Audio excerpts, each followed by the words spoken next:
ایک نوجوان ہمارا تبلیغی دوست گلاسگو میں رہتا تھا، وہ بیمار ہو کے ہاسپٹل گیا ہے، تو اس کی جو اٹینڈنٹ نرس تھی اس نے 3-4 دن کے بعد کہا کہ آپ مجھ سے شادی کریں گے؟ اس نے کہا میں مسلمان ہوں، تم کرسچن ہو؟ کہا میں مسلمان ہو جاؤں گی، اگر آپ شادی کر دو تو میں مسلمان ہوں۔ اس نے کہا تم کس وجہ سے مجھے یہ پیشکش کر دو؟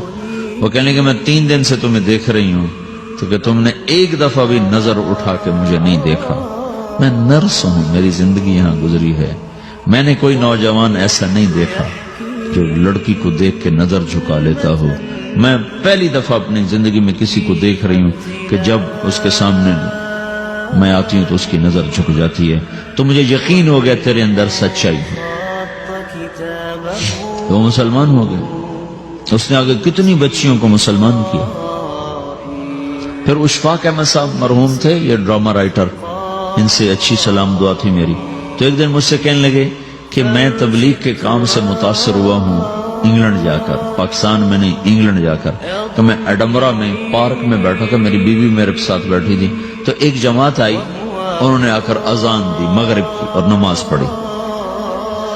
نماز کے بعد 13-14 لڑکیاں بھاگ کے آگے آئیں ان سے بات کرنے کے لیے، تو میں نے بیوی سے کہا آؤ سنو یہ کیا کہنے کہتے ہیں، تو کہا ہم دونوں بھی پہنچے، تو جس نے جماعت کرائی تھی اس کو ایک لڑکی آگے بڑھ کے کہتی آپ کو انگلش آتی؟ کہی آتی ہے۔ کہی آپ نے کیا کیا ہے؟ کہی ہم نے اپنی عبادت کی۔ تو لڑکی کہنے لگی آج تو اتوار نہیں ہے، تو اس نوجوان نے کہا کہ جی ہم دن میں 5 دفعہ کرتے ہیں، صرف اتوار کو نہیں، روزانہ 5 دفعہ۔ وہ لڑکی کہنے لگی یہ تو بہت زیادہ ہے، آپ اس کو کیسے نبھاتے ہیں؟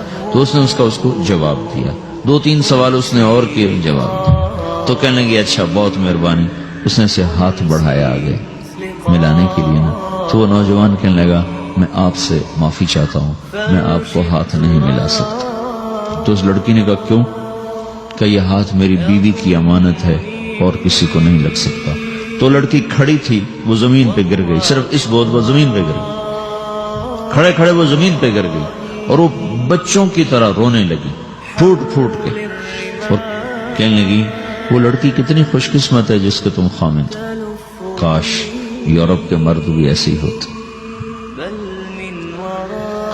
جس رب نے نفسیات بنائی ہے وہ اگر کوئی عورت کپڑے اتار دے تو اس کی نفسیات بدل جاتی، چاہے وہ مغرب میں پیدا ہو چاہے وہ مشرق میں پیدا ہو۔ عورت کی نفسیاتی حیا ہے اور وفا ہے، کسی وفادار کی تلاش ہے، تو وہ اس کو پتہ بھی نہیں ہے کہ مشرق کا حیا کیا ہے، لیکن وہ اس کو اللہ نے عورت بنایا ہے، اس کے اندر کی وہ نہیں مر سکتی چیز۔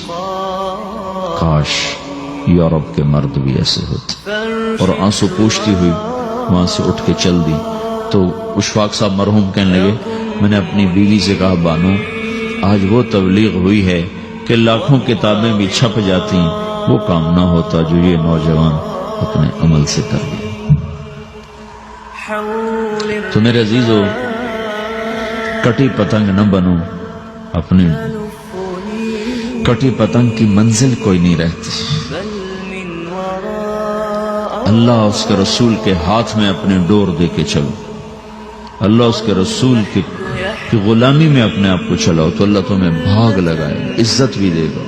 اپنی منمانی میں کوئی راحت نہیں، اللہ کی قسم کوئی راحت نہیں۔ 6 بر اعظم پھر کے تمہیں بتا رہا ہوں کہ جو اپنی ترتیبوں پر چلنے والوں کے دکھ آپ لوگ اندازہ نہیں لگا سکتے۔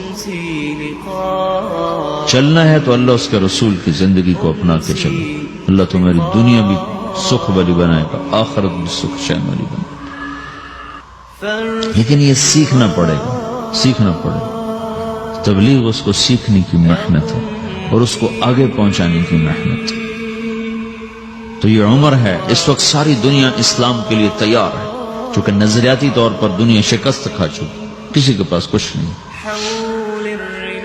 تو ہمارے پاس ایک ایسا خوبصورت نظریہ ہے کہ جو ان کو بڑی تیزی سے اپنی طرف کھینچ سکتا ہے، اور اللہ کا احسان ہے کہ تیزی کے ساتھ نسلوں کا رخ اللہ کی طرف ہو رہا ہے۔ تھوڑی ہمت کرو، چھٹیوں کا وقت تبلیغ میں دو، باقی وقت اپنی تعلیم کو دو، گھر جاؤ تو ماں باپ کے خادم بن کے رہو، نوکر بن کے رہو۔